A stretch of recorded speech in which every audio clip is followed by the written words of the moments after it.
this is the Nurse Natural. So I am coming to you guys with my first video about my nursing journey and just to give you a little bit of background about me. Okay, so let's go ahead and get started.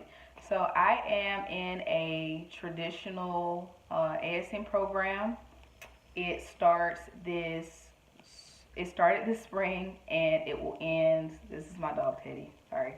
It started this spring and it will end next summer. So I probably graduate in July of 2020. This is not my first degree. I have a bachelor's degree in African American Studies and I graduated in 2017. When I went to college, I did not actually go to college intending on graduating with my bachelor's degree in African American Studies. I actually went to college under the impression of becoming a pharmacist, but I really was not interested in the field of pharmacy. The main reason why I went to school with the intention of becoming a pharmacist was because my family really wanted me to become a pharmacist. It wasn't something that I really wanted to do. So I realized that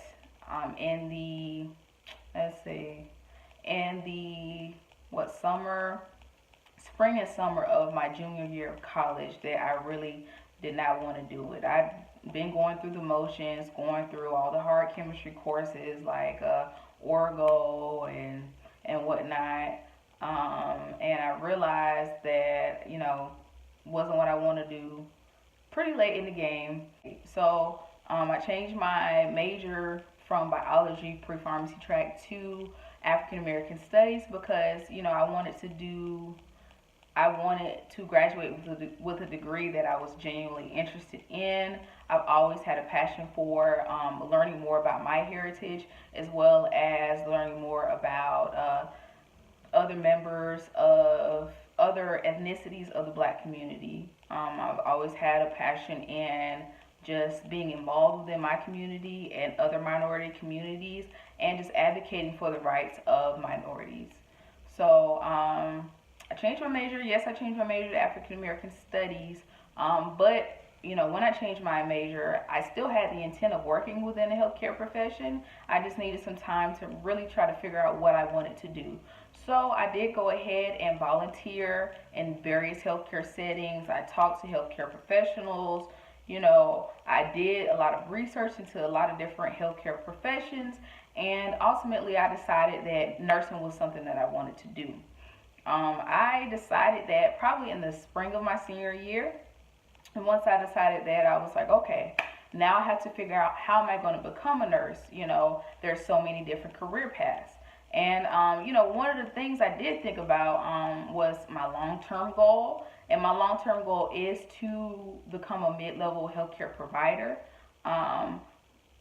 So initially I was thinking about going to direct entry MSN programs and becoming like a nurse practitioner. But I ultimately decided against going to those programs because they're really expensive, guys. Really expensive. And there aren't actually any direct entry programs in my state. Also, some of those programs, they don't even prepare you to be like a nurse practitioner, which is one of the career paths that I was interested in. A lot of them prepare you to be like a clinical nurse leader or a clinical nurse specialist, and I feel like it's more on the administrative side of nursing. I don't really see them being utilized in the hospitals, in those clinical settings.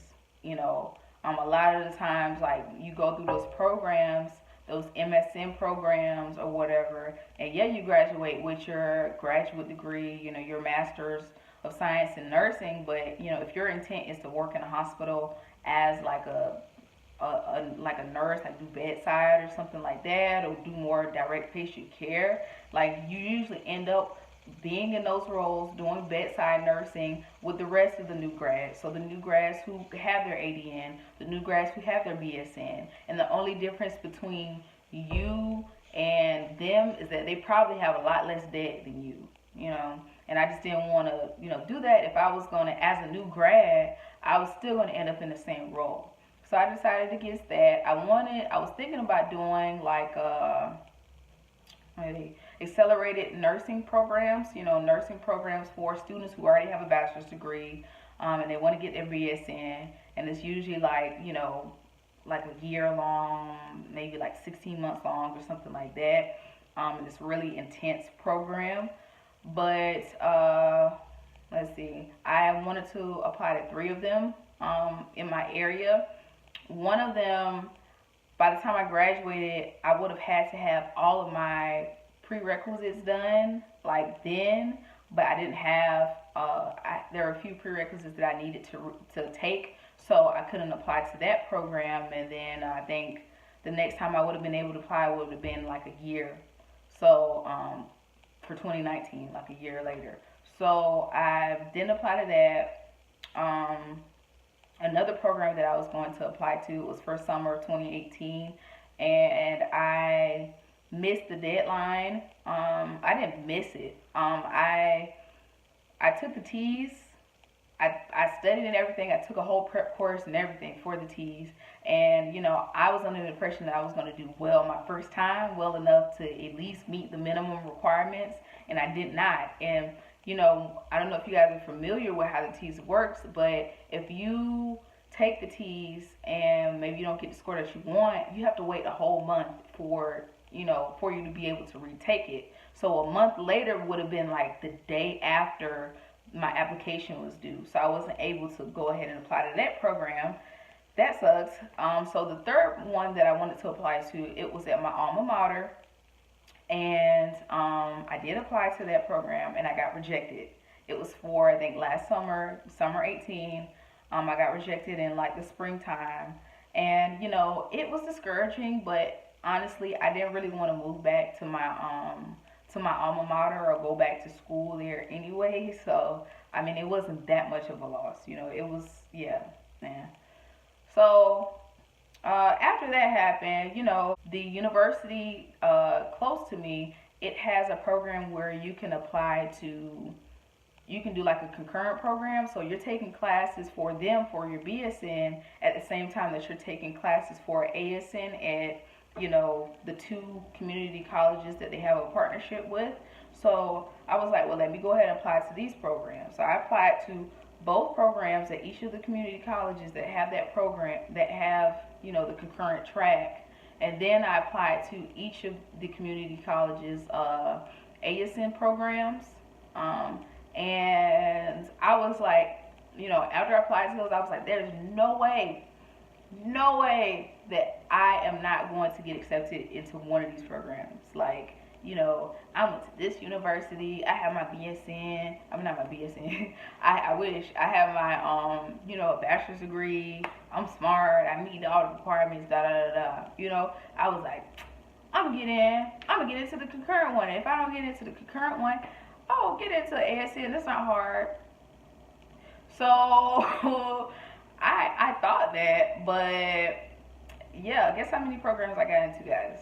Guess how many? I applied for four programs for fall of 18. Zero programs. I got into none of the programs, and it was very, very discouraging. At that point, I was like, girl, like, what's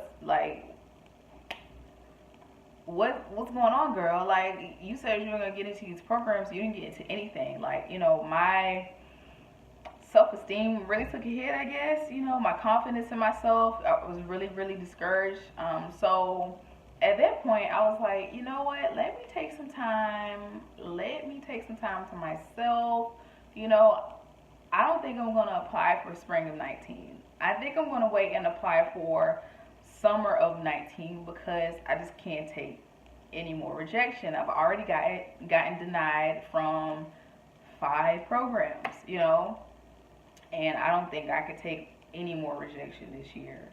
So I was like, okay, I'm not going to apply for the spring. I let the deadline pass for the concurrent program and the traditional track at one of the community colleges. And then I almost let the deadline pass me by for the other community college, the one that I'm in right now. But something told me, like, one day, just apply. Like, I know you've been through it. I know it sucks, but just apply. Just apply, just see what happens, you know. The worst they can do is say no. You've already been rejected one time, so hey, what's two times? Just do it. Just do it and see. So the application was due on the 15th of September. I turned in my application on the 13th of September, and I don't know if you know how. Well, I don't know if it works like this, you know, in your area, but like in my area, it's usually on a first come first serve basis. So their applications opened up September 1st. So, you know, in order for me to be at the top of the list, I really should have turned my thing in like then, but I wasn't thinking about it September 1st. I was like, I'm not going to apply to it anyways. So I didn't do that. I was also working a full-time job at the time, so it wasn't like, you know, I could just go. Usually by the time I got off, you know, I didn't have the opportunity to go and turn it in because the school was closed. But yeah, I was like, you know what, I'm going to take off this day. I'm going to go ahead and turn this in, or I'm going to come to late work, you know, later on, call in a few hours so I can turn it in.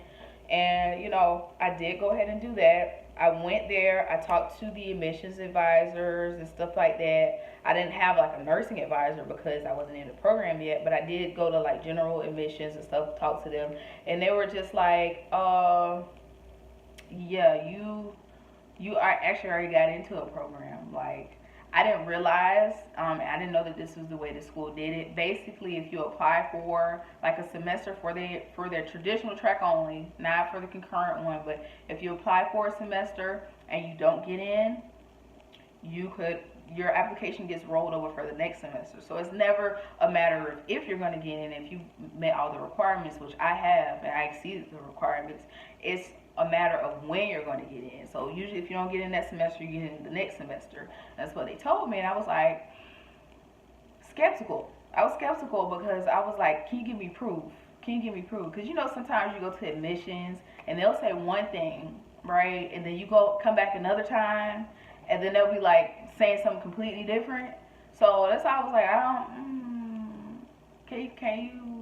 can you like give me proof? Can I see something that shows like I'm gonna get in, or they already got into the program? And they told me like, you know, they couldn't give me anything at that time, but I would get an email like in a month or so saying that I got into the program. So I was like, okay. I still went ahead and applied for, they said I got into the daytime program, so I went ahead and applied for the nighttime program because that's really what I wanted to do at the time anyways, because I wanted to still be able to work and go to school. And during the daytime, I won't have as many opportunities to work or whatever. So lo and behold, a month or so later, I got my acceptance letter saying that I got admitted into the daytime program. You know, it wasn't necessarily the time that I wanted to get in, like that I wanted, because I wanted the nighttime. But I was like, I'm going to take this. I'm not going to wait any longer. I'm not going to wait any semesters longer. I'm going to go ahead and do this program. So I did what I needed to do. I was working a full-time job then. I worked overtime, you know, 60, 70 hours a week in order for me to at least be able to pay for, you know, at least be able to put some money aside so I can pay for the things I needed to pay for or whatever. And yeah, I got into the program. I did everything I needed to do as far as compliance on Castle Branch and all that good stuff or whatever. So now I'm just really excited to be in the program. You know, I'm excited to finish, you know, and go on to get my BSN or whatever, and, you know, work for a little while to kind of see where I want to go. I'm still on the fence about what I want to go to grad school for, you know, but I'm glad I didn't go the direct entry path, because I am kind of thinking, you know, that I might want to go to school to be a CRNA, and they don't have any direct entry, you know, paths for CRNA. You have to go become a nurse, work in the ICU for a while, and then you can apply to CRNA school. So I'm kind of leaning towards working in the ICU when I graduate, just to see how it is. But, you know, I haven't started my clinicals yet or anything like that. So, you know, who knows? I might fall in love with a different area of nursing and then want to do that after school, or I might not get, you know, the area that I want after school, and that's fine too. I'm really open to working in any specialty. even though I have a slight preference for ICU. I just want to get into the workforce. I want to get the experience, you know. I'm just really excited to be able to like get this degree and utilize, you know, all the opportunities and the advantages that it has to offer, you know. So I just really want to get into the workforce, and yeah. I hope you guys like this video. This is my first time recording a video, so I might have rambled a little bit. I don't know. I hope it was informative, and I hope you guys, you know, enjoyed getting to know a little bit about me. If you like the video, please like it. If you have any suggestions or anything like that, please leave a comment below. And, you know, if you guys like me and want to continue to follow my nursing journey, please don't hesitate to subscribe so that, yeah, you can, you know, follow me as I go, and hopefully it'll be helpful. All right. Well, thank you for watching my video. Okay, guys. Bye.